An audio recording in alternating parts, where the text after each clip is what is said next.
vakaras visiems gerbiami šios popietės dalyviai. Kosmonautas atvyko ir jis yra tikras. Ir pažadėjo, jeigu mes taupysime laiką, kadangi jis turi išvykti į kitą renginį, pažadėjo visiems pasirašyti autografą. Todėl pradėsiu nuo to, kad iš tiesų paprašysiu, būkime drausmingi, kalbėkime trumpai ir tada tikrai galėsite visi gauti autografą. Aš irgi pasistengsiu skaityti, kad nepamirščiau, ką norėjau svarbaus pasakyti ir kad nepiktnaudžiaučiau jūsų laiku. Taigi šiandien sutapo iš tiesų labai nemažai aplinkybių, kad galime šiandieną iš tiesų turėti garbų svečią ir ypatingo turinio knygą. Knyga Gyvenimas lašas jūroje. Taigi šios knygos sutiktuvės šiandieną kartu su kosmonautu, mūsų pokalbis yra draugiškas, laisvas, atviras. Mūsų popietės bendravimo kalba yra lietuvių. Čia šalia kosmonautų yra įsitaisęs Saulius Lapienis, Kosmoso mokslo ir technologijų instituto direktorius plėtrai ir jis uždės, ką mes kalbėsime. Tačiau kalbėtojai gali, aišku, pasakyti kosmonautui ir keletą žodžių rusų kalba. Ir aš manau, kad publika iš tikrųjų supras, arba jeigu nesuprasime, pabandysime išversti. Aleksejus Jelisejevas į Lietuvą atvyko ne pirmą kartą, tačiau knygą pristato pirmą kartą. Ir knyga išversta į lietuvių kalbą pirmą kartą, nors jį parašyti yra prieš 14 metų ir iš tiesų žurnalistai klausia, kodėl šiandien ta knyga yra išversta. Tai aš norėčiau čia tikrai padėko žodį pasakyti daktarui Vladui Lašui, pasakyti padėko žodį Kosmoso asociacijos direktoriui Vidmantui Tomkui, nes iš tikrųjų tai yra tie žmonės, kurie aviacijos pasauliui suteikia dar aukštesnius sparnus, kažką kito, kažkokį raketinį pagreitį mes įgyjome. Ir mūsų puslapėse atsirado žurnalo Aviacijos pasaulio puslapėse atsirado tema kosmosas. Ir iš tiesų mes labai branginame tą ryšį ir galvojame, kad matome ir salėje, kad iš tiesų susidomėjimas kosmosu, kuris yra ir mūsų kišenėje, yra didžiulis ir augantis. Vėliau bus galima užduoti keletą klausimų kosmonautui, tačiau aš labai prašyčiau gerai pagalvoti ir klausimų leisim užduoti tik kokius 5-6, todėl kad tikrai labai daug žurnalistų domėjosi Aleksejaus Jelisejevo gyvenimu ir jau žiniasklaidoje pasirodo labai daug straipsnių, taigi tikrai mes galėsime daug visokių smulkmenų sužinoti. Taip pat, aišku, jūs daugybę atsakymų rasite knygoje, kuri yra autobiografinė ir iš tiesų čia autorius sudėjo savo pačius nuostabiausius, įstabiausius, brangiausius prisiminimus, tarp kurių žinoma yra darbas Korolevo raketų konstruktorių biure. Tai yra ta aplinka, kurioje kūrėsi pirmieji žmonijos kosmoso užkariavimo stebuklai, sakykime, techniniai tikrai, nes būtent Jelisejevo misija buvo kurti tos techninius stebuklus. Ir įdomiausia, turbūt ir prabangiausia knygoje yra tai, kad tai, ką darė Aleksejus Jelisejevas, visą tai tuo metu buvo daroma pirmą kartą. Pirmą kartą jie svarstė, kaip atrodys Žemė. Pirmą kartą stebėjo, kaip Gagarin nuskrido į kosmosą. Ir pačiam kosmonautui teko su Gagarinu ir bendrauti, ir stebėti jo žygius, ir susitaikyti su netektim. Ir daugybė kitų dalykų jūs tikrai rasite knygoje. Taip pat, aišku, aprašymą 3 skrydžių į kosmosą, kuriuos įvykdė Aleksejus Jelisejevas. Knygoje yra iš tiesų ir šmaikščių dalykų, ir linksmų, gana įdomiai papasakota, labai autentiškai, ne kaip rašytojo, kaip žmogaus, kuriam buvo labai svarbu perteikti tą aplinką, kuri jį supo. Taigi, ne vienos dienos darbo akimirkos sugulė į knygą ir aišku, ne visos jos buvo šventiškos, būta sunkių momentų, nepasisekimų, visą tai taip pat jūs rasite knygoje. Knyga Gyvenimas lašas jūroje parūpo išversti po to, kai mes ją perskaitėme rusų kalbą. Ir pamanėme, kad ji iš tiesų verta lietuvių skaitytojo, verta mūsų dėmesio ir iš tiesų ji visiškai nėra pasenusi laike. Taigi, knyga turėtų suteikti nemažai emocijų ir kitokių atradimų kiekvienam skaitytojui. Linkėdama tos pažinties kuo greičiau, aš norėčiau į sceną pakviesti keletą žmonių, kurie knygą jau spėjo perskaityti. Pirmiausiai tai Lietuvos kosmoso asociacijos direktorius Vidmantas Tomkus, kuris galbūt ir pasidalins net ką tik pasibaigusią 3-ąją tarptautinę kosmoso konferencijos sėkmę. Prašom, Vidmantai.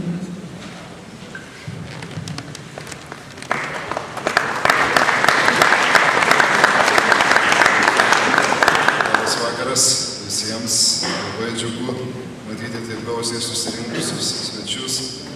Ir iš tiesų aš manau, kad ne technologijos lemia, o iš tikrųjų žmonės lemia, kaip mes turėtum gyventi, ir tos technologijos turėtų tik padėti žmonėms.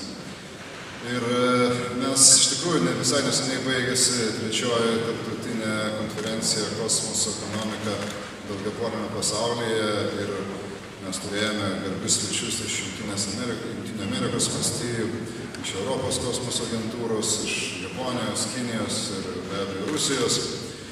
Ir tie svečiai mums padeda suprasti, kaip mes gyvename, kokį mums kelią reikėtų pasirinkti. Ir tai tikrai labai didelė vertybė ir garbė, kad mes turime tiek daug svečių.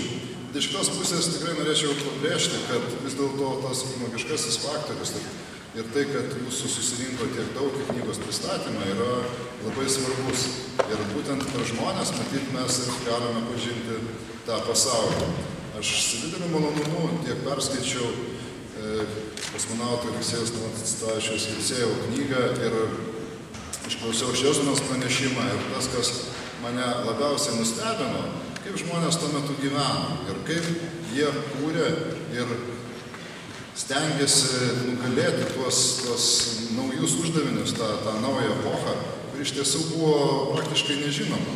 Ir tie principai, ta robotika tuo laiku, iš tikrųjų buvo tokia labai betarpiška. Tai yra, tais laikais praktiškai nebuvo tų kompiuterių.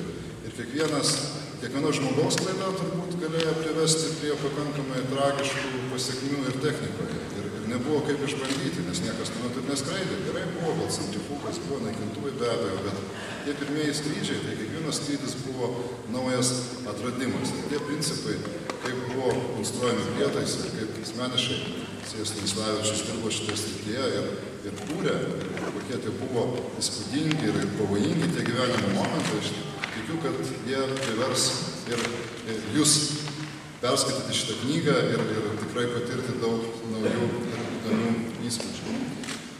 Может, тогда пару слов еще на русском, коротко переведу, что мне очень приятно поздравить и представить Алексея Станиславовича, и что у нас есть сейчас возможность напрямую пообщаться и узнать, как же все-таки открывались эти горизонты, космические горизонты.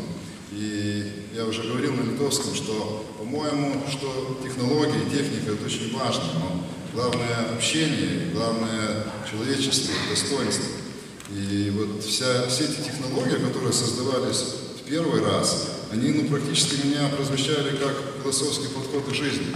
Когда вот эта связка машина-человек, они были непосредственными, не было там какого-то компьютера, и все то, что создавалось, очень надо было открывать первый раз, и все это очень было сложно и напряженно. Я думаю, все это почитаете в книгах. Я не буду тогда уже больше задерживать, занимать ваше времени, но большое спасибо, что у нас есть такая возможность.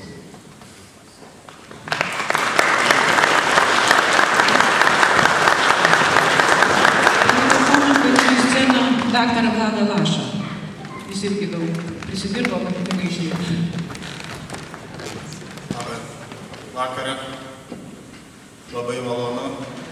Tikrai taip džiaugiuosi ir negaliu paleisti iš rankos šitos knygos, kuri prieš kurį laiką papuolė į rankas elektroniniu pavidalu, rusiška, paskui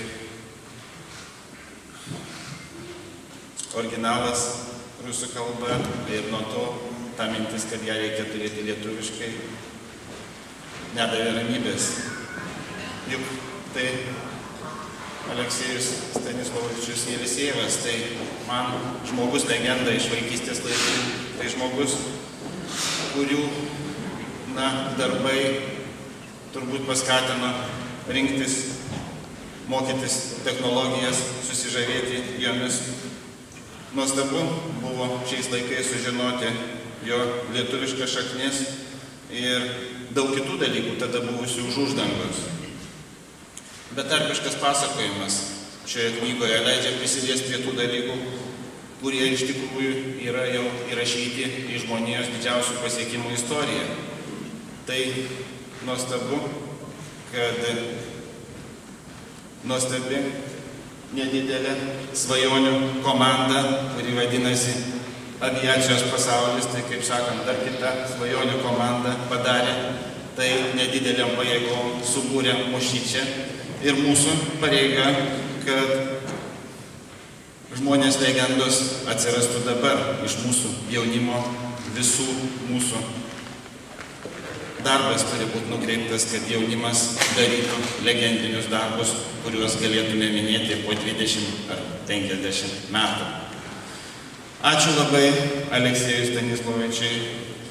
Спасибо большое вам, уважаемый Алексей Станиславович, что вы приехали и разрешили нам перевести на литовский язык эту книгу. Я, как говорил на литовском, для моего поколения космические технологии и достижения людей вашего круга на всю жизнь влияло, на все будущее влияло, что многие мы в университете учились технологии и науку. Спасибо.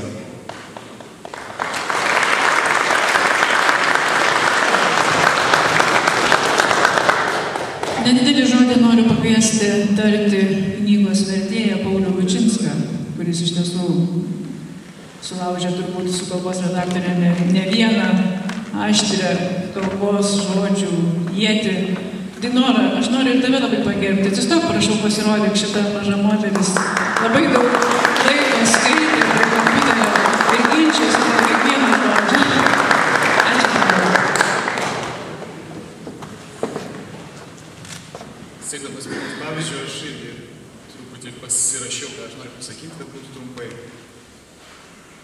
Kągi, džiugu matyti tiek ugnelių akyse, kurios atvedė jūs čia, kurios galbūt privertė autorių rašyti, kurios privertė Vilmą imtis šios misijos, mane versti ir visus prisidėjusius tai daryti. Mūsų svečio vizitas ir knygos pristatymas, kaip pirmai minėjau, buvo trečios kosmoso konferencijos dalis. Teko prisidėti prie pirmųjų dviejų turinio konstravimo ir aš matau, kad tradicija tęsiasi ir tai matyti labai džiugu. Ypatingos misijos ėmėsi Vilma, be abejo. Po pernykštės kosmoso konferencijos jinai susirado gerbiamą mūsų svečią. Susitarė dėl knygos, dėl interviu ir tuo pačiu ir mane įtraukė į šią avantiūrą. Kodėl avantiūra ir kodėl atsakomybė? Visų pirma, lietuvių kalboje nauji terminai sunkiai skinasi kelią, ypač kosmoso terminai. Tai yra valstybė, kurioje 20 metų kosmoso srityje beveik niekas nevyko. Antra, yra amžina vertėjo dilema išlaikyti balansą tarp tikslumo ir esmės perdavimo. Aš pasirinkau tikslumą ir tą jūs galbūt pajausti knygoje. Ir trečia, svarbiausia, tai yra autoriaus žinutės ir išgyvenimo perkelimas, perdavimas skaitytojui, o vertėjo misijoje perkelimas į kitą kalbą. Turinio nepasakosiu, tegul tai lieka intriga skaitytojui. Tik paminėsiu, kad knyga apima periodą nuo pirmojo dirbtinio žemės palydovo paleidimo iki maždaug 90-ųjų vidurio. Pagrindinis emocinis fonas ir išgyvenimas kuris mane buvo apėmęs verčiant knygą, tai yra tų laikų ir tų žmonių vienybės dvasia. Vienybė, be kurios nebūtų žygdarbių, tai yra nebūtų pakilta į kosmosą ir pasiekta mėnulis ir atlikta visą eilę kitų žygdarbių. Tikiuosi, kad man pavyko šią žinutę perkelti į lietuvių kalbą, bet kuriuo atveju galutinis teisėjas bus skaitytojas. Baigdamas norėčiau padėkoti visų pirma knygos autoriui, Aleksejui Stanislavaičiui, leidėjai Vilmai Jankienei, Aviacijos pasaulio redaktoriai, Dainorai Mazarienei, redaktoriai, kurie už kantrybę ir pakantumą mano eksperimentam įtaisė visas mano nuodėmes. Taip pat rėmėjams ir konsultantams. Be jūsų visų nebūtų išvydusi lietuviška versija, ko gero, dienos šviesos. Tikiuosi, kad knyga įkvėps jaunimą, jei ne rinktis astronauto profesiją, tai bent žygdarbiams ir iššūkiams. Laukiame atsiliepimų iš jūsų skaitytojai, kurie be abejo bus įvertinti ir įtraukti į antrąjį pataisytąjį leidimą, o gal į sekančius leidimus. Ir ar jie bus, iš tikrųjų priklauso nuo visų mūsų, jūsų ir ugnelių jūsų akise. Ačiū, kad esate. Ačiū, Pauliau. Dabar į sceną noriu pakviesti Lietuvos aeroklubo prezidentą Joną Mažentą. Prašom.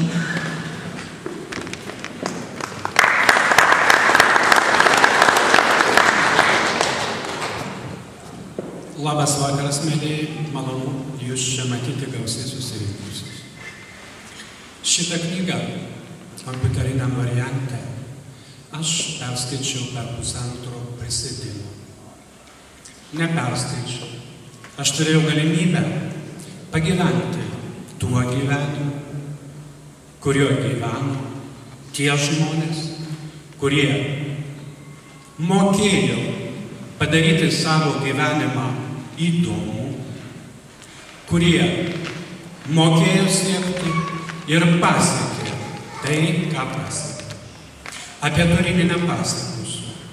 Mano galva, ši knyga yra labai naudinga bet kuriam jaunuoliui, pradedančiam aviatoriui, pradedančiam gydytojui, pradedančiam inžinieriui, pradedančiam transportininkui, pradedančiam mokslininkui, nes pasižiūrėti į kitų gyvenimą, pagyventi kitų gyvenimą ir išmokti, kaip padaryti savo gyvenimą įdomų, kaip padaryti savo gyvenimą prasmingą. Tai nuostabu. Ši knyga reikalinga kiekvienam įžengusiam į pabaigos pradžią, tapusiam senjoru. Ši knyga sužadins norą gyventi, norą padaryti gyvenimą įdomų. Gal tiek apie knygą. Visada priklausiau disidentų mažumai. Tad negaliu atsilaikyti savo norui pasakyti vieną frazę gerbiamam autoriui. Уважаемый Алексей Станиславович, не могу согласиться с вами о том, что 5 лет ректорства в Бауманском высшем техническом училище как-то, незаметный и не столь героический этап жизни. На мой взгляд, вы настолько разбогатели там духовно, и вы сказали то, что даже сегодня многие боятся сказать соответствующей части ученых. Это здорово, это смело. И еще одно. Я нисколько не удивился, начав читать эту книгу. И я удивился, когда закончил читать ее. Я жду с большим удовольствием, чтобы появились на свет ваши другие книги. Спасибо, милый, вам за это. И постскриптум. Боюсь, что больше не будет в данном вашем визите возможности увидеть вас. Разрешите вручить высшую награду нашего аэроклуба. Это не медаль, это не знак. Это просто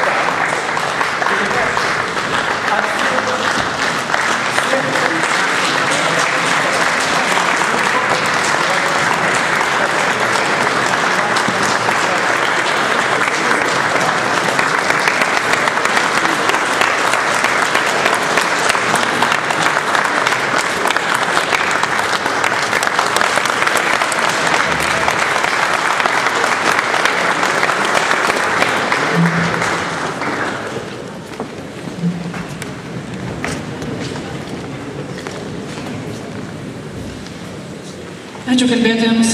Dar žodžio pasiprašė svečias iš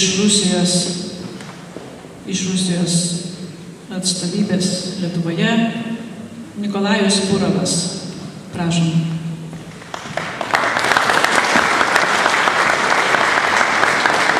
Уважаемые дамы и господа, уважаемый Алексей Станиславович, вот поздравляю Турова с наградой. У вас очень много государственных наград Советского Союза, России. Вот еще одна. Я думаю, и я хотел бы, уважаемые дамы и господа, сказать следующее.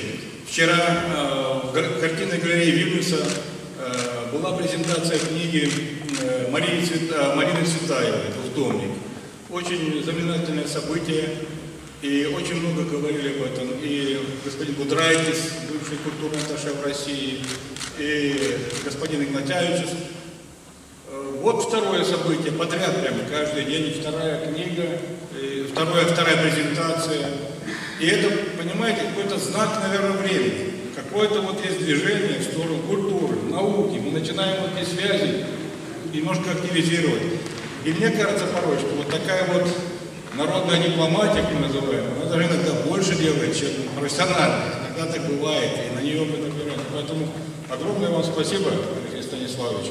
Но, наверное, еще мало кто знает, что Алексей Станиславович был ректором МГТУ. Это научная работа, которая мало может быть отражена. И я вам скажу, что Бауманское училище МГТУ имени Баумана, это в советское время, это, конечно, был, его называли за рубежом, я понимаю, ракетный колледж. Это так мудро было все. И кто его закончил, по-моему, навсегда остались бауманцами. Вот. Так что это наш ректор, который научную работу большую делал. Спасибо большое, Алексей Станиславович, что вы нашли время приехать в Литву, чтобы вот собрали такой коллектив людей, которые, я вижу, вас любят, к вам хорошо относятся. Я думаю, вы еще один кирпич вложили такой позитивный в развитие наших российско-литовских отношений. Спасибо большое.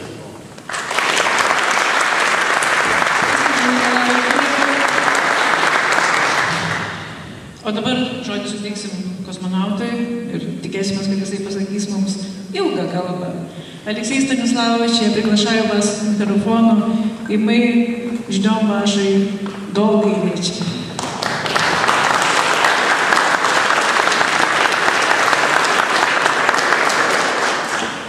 Уважаемые дамы и господа, мне очень хочется сказать вам, дорогие,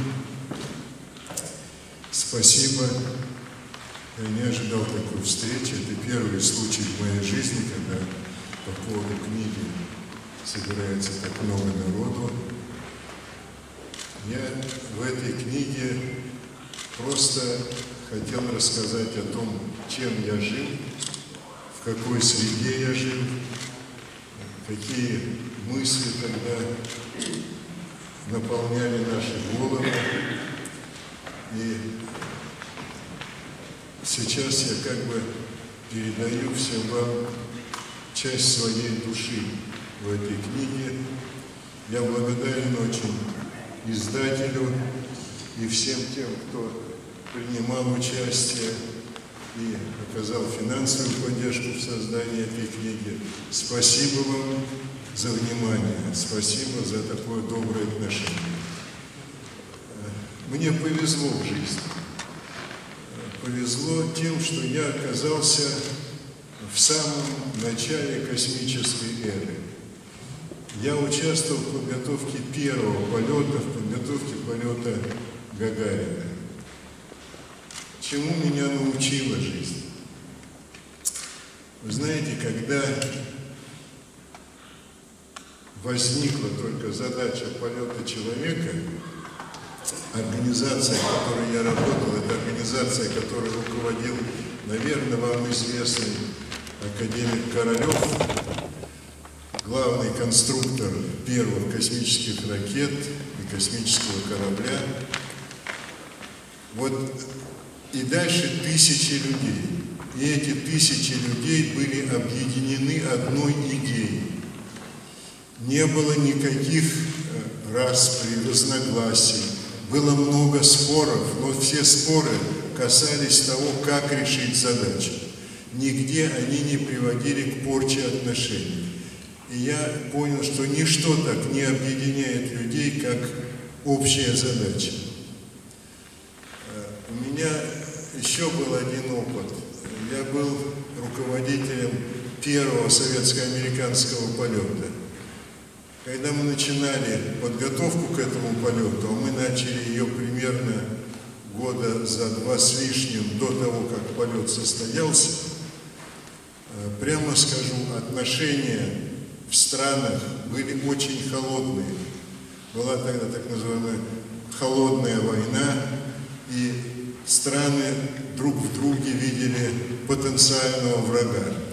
И даже когда мы приезжали в Америку, мы просто видели это даже в телевизионных передачах. Но когда начались совместные работы, это все кончилось. Всюду, куда мы приезжали в Америке, и где американцы приезжали к нам в страну, были дружеские встречи, и все опять были объединены общей задачей. Я хотел бы... Сейчас другое время. Сейчас мы, если взять Россию, мы в таком переломном периоде. Резко изменилась политическая ситуация, резко изменилась экономическая ситуация, поменялось очень много даже внутри организации. Наверное, этот период не будет коротким. Дольше всего происходит психологическая перенастройка людей. Это самое долгое. Но все равно жизнь выведет к тому, что будут общие задачи. Будут общие интересы в культуре, будут общие интересные книги, будут интересные встречи. Люди все равно должны жить вместе. Молодым я хотел бы пожелать обязательно, я уже повторяюсь, стройте сами свою жизнь. Делайте себя созидателями. Самое интересное в жизни – это что-то сделать самому. И чем труднее это сделать, тем интереснее над этим работать. И тем интереснее жизнь вся. Потом будет о чем вспоминать и будет о чем писать книги. Большое вам спасибо за такую теплую встречу. Я желаю каждому из вас всего самого доброго. Добрых отношений с людьми, добрых отношений в семье, интересных дел. Спасибо.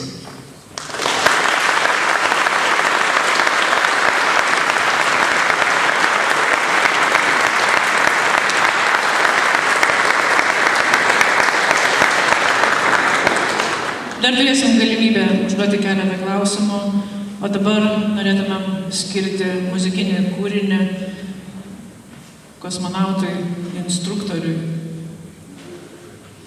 bandytojui numeris 15 ir muzikinį kūrinį atliks jaunas žmogus, jaunas virtuozas Simonas Šipavičius. Jis mūsų renginiuose groja ne pirmą kartą ir yra Petro Vyšniausko mokinys. Prašom, Simonai. Kol Simonas ruošiasi, aš tiesiog priminsiu jauni žmonės, kurie nesuprato galbūt rusiško linkėjimo. Jaunimas, Jelisejevas pasakė, kurkite patys, kuo sunkesnis gyvenimas, tuo įdomiau, kad būtų ką prisiminti. Taigi, o dabar muzikinė pauzė, 5 minutės.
Dabar pakviesime jauną dainininką, kuris nedainuos, o paskaitys knygos ištrauką.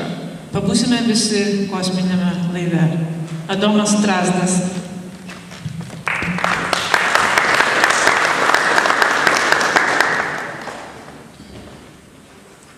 Mūsų skrydis.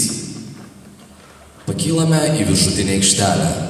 Prie laivo įėjimo liuko patiesta plėvelė. Šalia stovi žmogus su dideliu politileniniu maišu mūsų viršutiniams drabužiams. Nusivelkame viską, kas turi pasilikti žemėje, atiduodam jam ir įeiname į erdvėlaivį. Orbitinėje sekcijoje laukia jaunas vaikinas, mūsų gamyklos darbuotojas, kuriam pavesta kontroliuoti, kad liukas būtų uždarytas teisingai. Sveikinamės ir to jau pat atsisveikiname. Jis apkabina mus paeiliui. Jo akyse pasirodo ašaros. Jis taip pat stipriai jaudinasi. Pereiname į nusileidimo aparatą ir kartu su šiuo vaikinu uždarome liuką. Nusileidimo aparatas tuo pat metu yra ir erdvėlaivio kabina. Iki iškelimo į orbitą mes būsime čia. Įsitaisome krėsluose, prisitaikome prie rišamuosius diržus. Kaip ir tikėjausi, krėslas man kiek mažokas, bet yra dar 2 valandos ir aš suspėsiu jame kaip reikiant įsikurti. Apsidairome aplink, viskas pažįstama. Tik pro iliuminatorius nepavyksta pažvelgti išorėn. Laivas iš išorės apdengtas dar vienu metaliniu korpusu, kuris saugos nuo priešpriešinio oro slėgio. Susirandame porto žurnalus, pradedame sekti ruošimąsi startui. Visi procesai valdomi iš žemės. Mums lieka tik klausytis reportažų ir žvalgantis į valdymo pultus įsitikinti, kad visos komandos yra vykdomos. Girdime pranešimą, atitraukta aptarnavimo sąrama.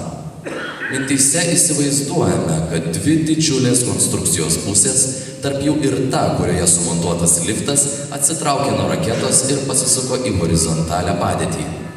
Dabar mūsų raketa matoma iš visų pusių. Jos nupoliruotas korpusas turbūt spindi dangaus fone. Ir kažkur jos viršūnėje sėdime mes. Nuostabu. Po to skelbia 1 minutės pasiruošimas. Reiškia, viskas praėjo normaliai. Dabar automatika laukia apskaičiuoto starto laiko. Dar kartą tikriname saugos diržus, kojų padėtį, standžiai įsitaisome į krėslus. Aš jau visiškai įsikomponavau į jį. Galvoje stambių planų iškelimo į orbitą ciklograma. Ausinėse skamba uždegimas. Girdime dirbančių variklių gaudesį, po to tarpinė, pagrindinė. Tai praneša apie pakopas, į kurias perduodama variklių trauka. Ir štai kilimas. Juntame tarsi postumį į nugarą ir suprantame, kad raketa atsiplėšė nuo žemės. Kad tik niekas nesugestų. Kas 10 sekundžių mums praneša, kad skrydis vyksta normaliai. Iš lėto didėja perkrovos, girgžda konstrukcija. Sekame laiką. Pirma pakopa turi dirbti 120 sekundžių. Yra. Staigiai sumažėja perkrova, girdime metalinių užraktų trinktelėjimą. Iš žemės praneša. Įvyko pirmosios pakopos atsiskirimas. Pakopa sudaryta iš 4 kūginių raketinių blokų, kurie supo centrinę raketos dalį. Dabar jie atsiskyrė ir raketa įgavo ilgo cilindro, smailėjančio į viršų formą. Dar po pusės minutės vėl pasigirdo užraktų trinktelėjimas. Nuo erdvėlaivio atsiskyrė apsauginis korpusas. Iliuminatoriuose pasirodė dangus. Raketa pradėjo juntamai įsisiūbuoti. Juda lyg stangrus strypas, kuriuo kažkas mosikuoja. O mes tarsi esame šio strypo laisvame gale. Su kiekvienu mostu nuokrypis nuo normalios padėties darosi vis didesnis ir didesnis.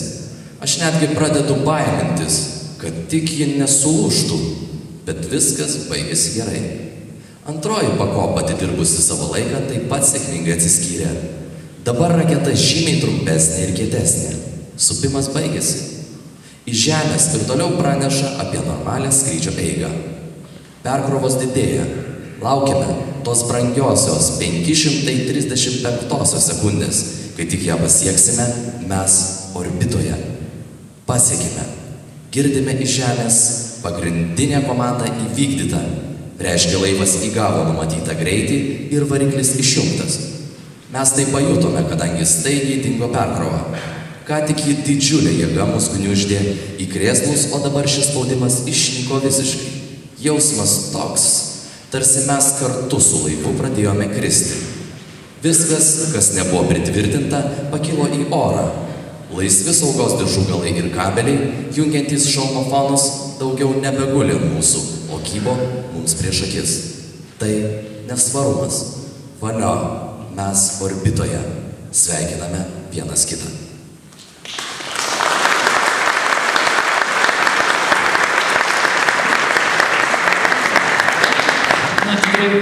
Vaizduotėje nusikeliame į kosminį laivą ir iš tikrųjų, skaitant knygą, visada norisi savęs paklausti, ar galėčiau aš ir palyginti savo gyvenimą ar kažką panašaus, ką mes išbandome kasdien. Taigi iš tikrųjų knygos esmė labai sustiprina žmogaus pasitikėjimą, tikėjimą ir gimdo kažkokias tikrai didelės ir genialias mintis. Taigi dabar atėjo metas iš tiesų užduoti keletą klausimų Aleksejui Elisejevui ir aš siūlau tada tai padaryti galbūt net ir rusų kalba, kažkam, kam bus patogiau, arba lietuviškai. Ir galbūt pabandykite prieiti, ar пабандиките... Я хочу такой задать вам вопрос. Очень приятно, что приехали в Литву. Я историк, генеалог, и мне очень интересно ваши корни и с родителя, и с матери, потому очень интересно, я мог, может, сделать даже генеалогическое дерево, если бы знали, где родители ваших отцов здесь проживали. Другое, может быть, будет смешно, но я как историк могу сказать так, что и русский, и литовский, и польский народ, я думаю, очень давно имел общий язык, проязык. И вот я как смотрю на эту фамилию вашу, ну, знаете, я не могу не сказать, вот две теории я здесь вижу. Ели, сеял. Что значит слово ели? И на русском, и на жмутском языке это то самое. Кушали, пойдем сеять. Или другое. Лис, сеял. Значит, так, будет дождь, пойдем сеять. И але сеять. Ну, тоже, так, как бы сказали, ну, пойдем сеять. Ну, просто вы сеете по вашей фамилии на Литве. И я вам желаю очень благородных делов сеять, с Божьей помощью, хорошего здоровья. Ну и было бы приятно узнать больше, может, о литовских корнях. Спасибо. К сожалению, я, конечно, никаких адресов не знаю. Я знаю, что отец родился в Вильнюсе, мать родилась в Смоленске. Города я могу назвать, другого не могу. Но спасибо за ваши добрые слова. Вы свою профессию знаете не хуже, чем я свою.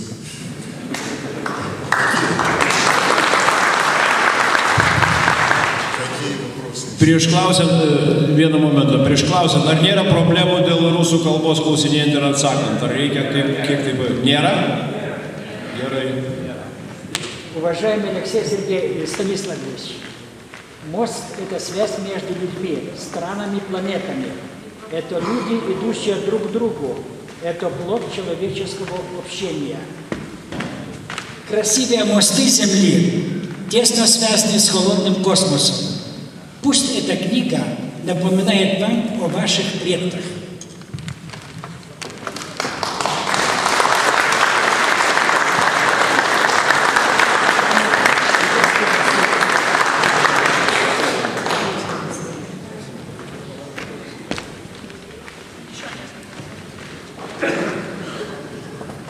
Ar yra daug pasiruošusių klausti, kad maždaug orientuotis? Ar iš ten prašom. Tai klauskit. Tik prieik prie mikrofono.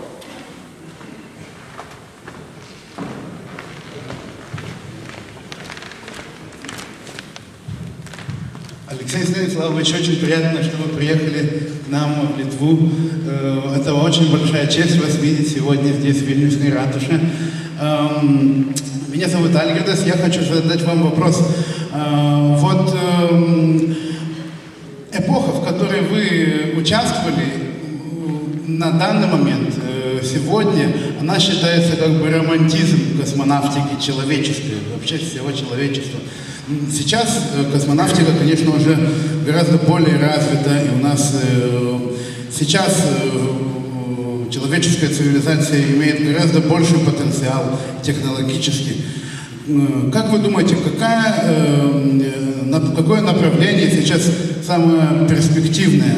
До какого события вы бы хотели бы дожить и увидеть его воочию?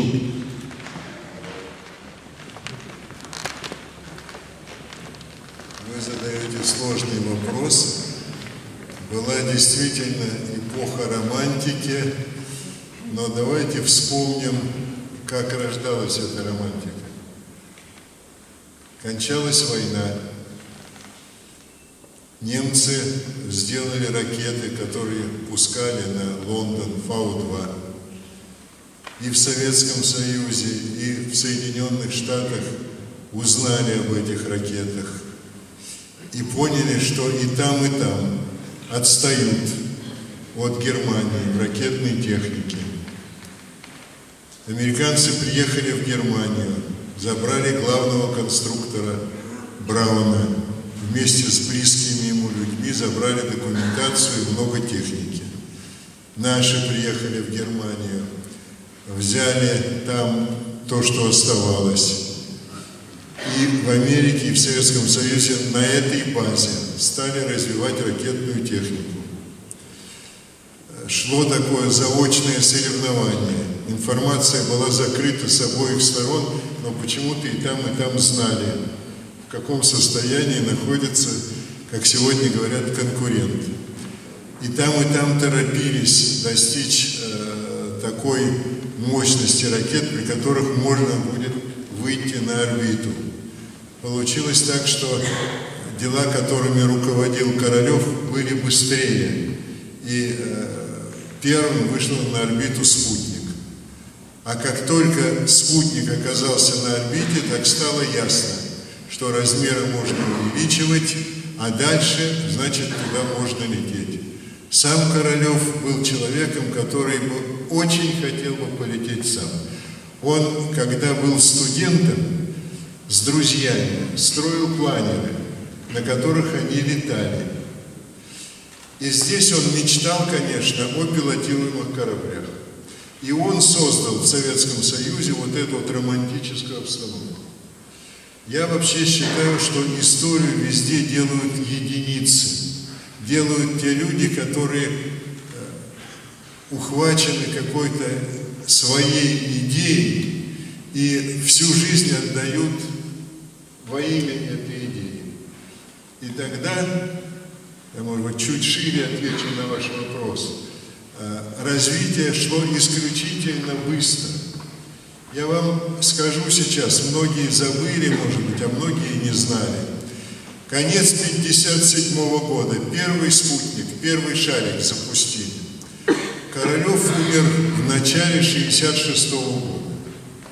Прошло, ну давайте считать, 8,5, может быть, лет от шарика до того, как Королев ушел из жизни. Что было за это время сделано?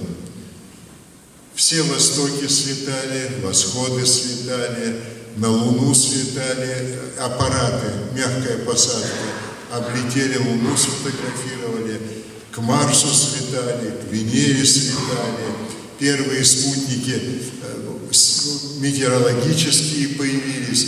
Было целое такое семейство больших работ сделано.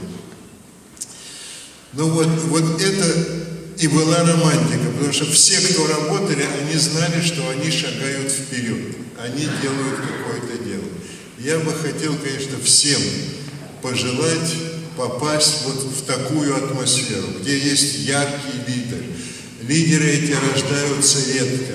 Они, как бы ни говорили, что незаменимых нет, я бы сказал так, есть незаменимые. Их, с одной стороны, может быть, нет, с другой стороны, есть, но таких вот в каждом деле есть люди совершенно уникальные, которые ведут за собой целые коллективы, с которыми работать одно удовольствие. Вот таким был Королев, таким были многие, таким был Туполев, таким у нас был, допустим, из советских говорить, Глушко, Курчатов. Были такие единицы, которые везли за собой целые отрасли.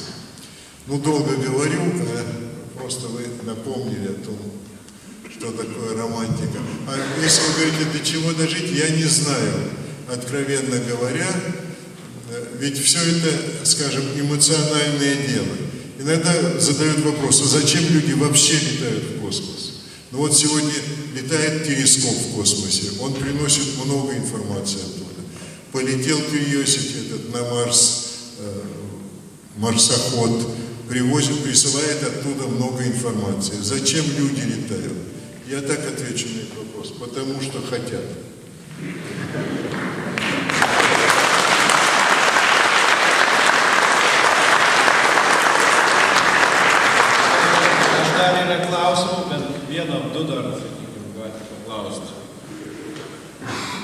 Iš tos pusės mačiau neklausit, ar yra norit vis paklausti. Prašau.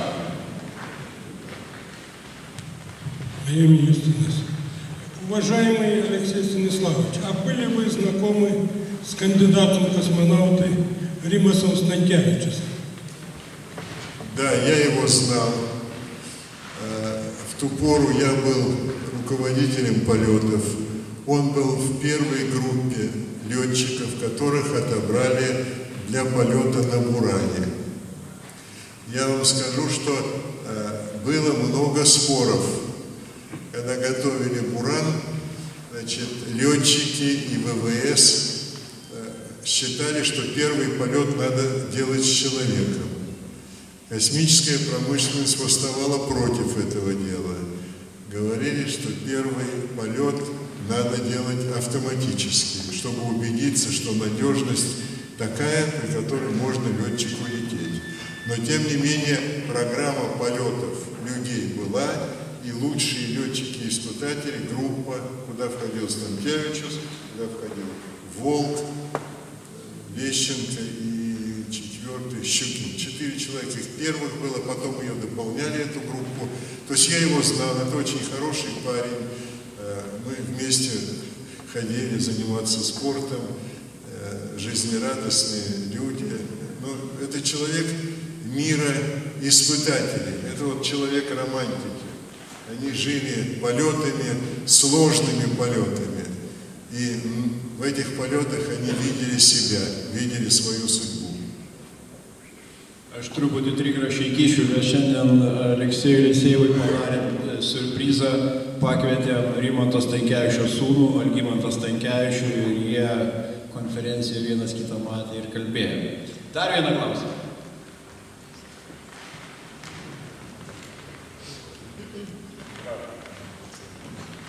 Здравствуйте, микрофон. Могу вместо громко. Скажите, пожалуйста, меня интересует больше такой технический вопрос. Вы были руководителем полетов на Аполлон-Союз программе. Я был в Америке, встречался с астронавтом Венсом Брантом, который летал там. Он очень шикарно разговаривал по-русски. Мне просто интересно, как общались все-таки советский, американский экипаж, на каком языке это было? Или только на русском, или все-таки советские астронавты тоже выучили английский в свою очередь? Очень хороший вопрос. Значит, договорились экипажи, что американцы будут говорить на русском языке, а советские на английском. И те, и другие говорили на ломаном языке, но те и другие себя прекрасно понимали. А Венс Брант, он очень хороший парень, он был хорошим летчиком, я его не так давно видел, они приезжали к нам на юбилей, годовщину полета. И Стаффорд приезжал, а, к сожалению, третьего нет уже. Tai gal paskutinį klausimą, nes aktyvių paklausimų nėra. Na, bandykite. Уважаемый, очень большое счастье, что вы здесь. Спасибо. Если вам не сложно, пару слов про Валентину Терешкову. Спасибо. Трудно говорить пару слов. Это человек, который в молодом возрасте, как лучший кандидат, была отобрана для полета. После этого она все время в активной жизни, до сегодняшнего дня, она все время на какой-то общественной работе, она все время с людьми, человек общительный, человек любящий общение, любящий жизнь и имеющий, так сказать, правильное отношение к жизни. Я вот продолжу чуть-чуть на ваш вопрос отвечу. Вы знаете, немного в сторону, как учили язык. Вот американцы учили какое-то время с преподавателями, как в школах учат. Плохо шло. Потом их поселили в среду, где можно общаться только на одном языке. Там сразу быстро пошли. И они до сих пор помнят. Ну, вы Ванса встречали, он до сих пор помнит язык. Да, после 40 лет он все еще все-таки был рад практиковаться. Да. Он всегда испытывает желание говорить по-русски, когда к нам приезжает.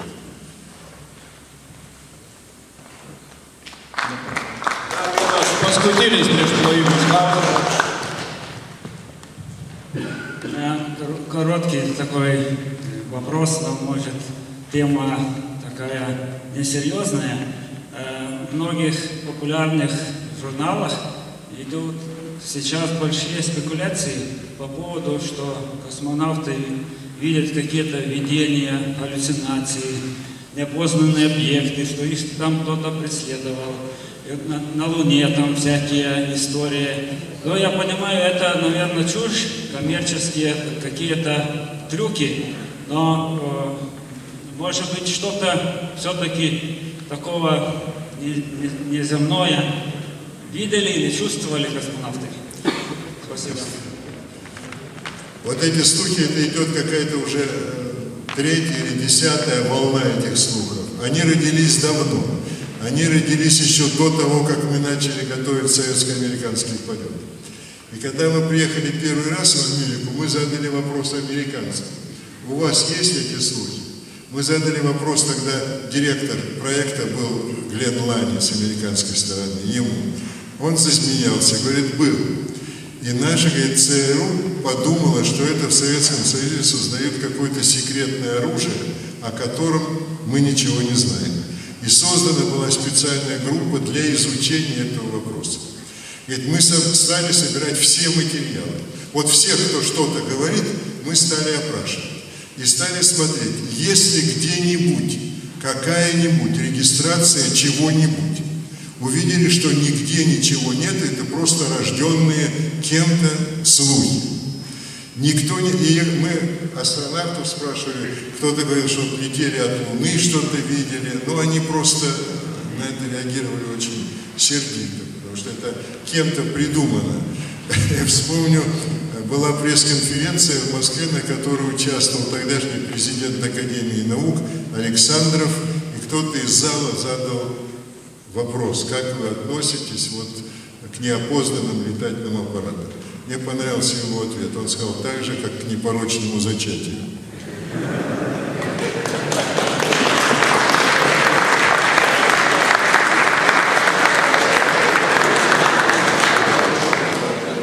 Jau paskutinį.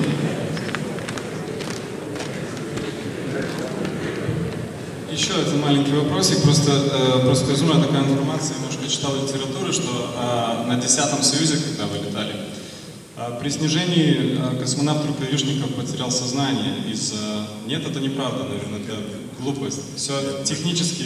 Не. Мы вместе летели, и весь спуск разговаривали. Tai ką, dėkojam už klausimus autoriui knygos. Спасибо вам большое.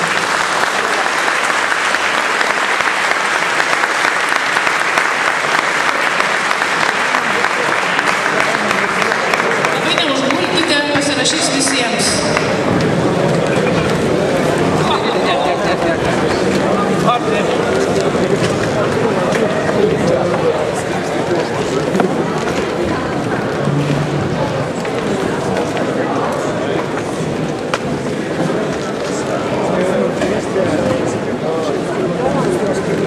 О, я.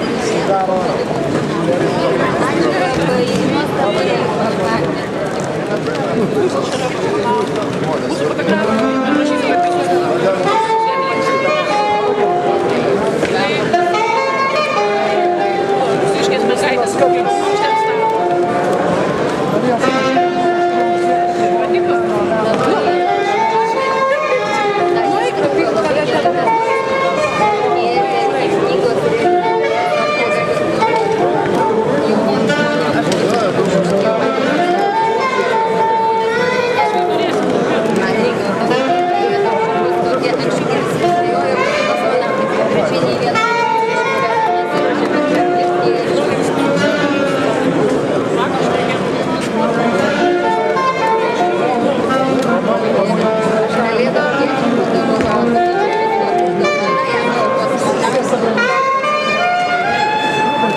Baikit.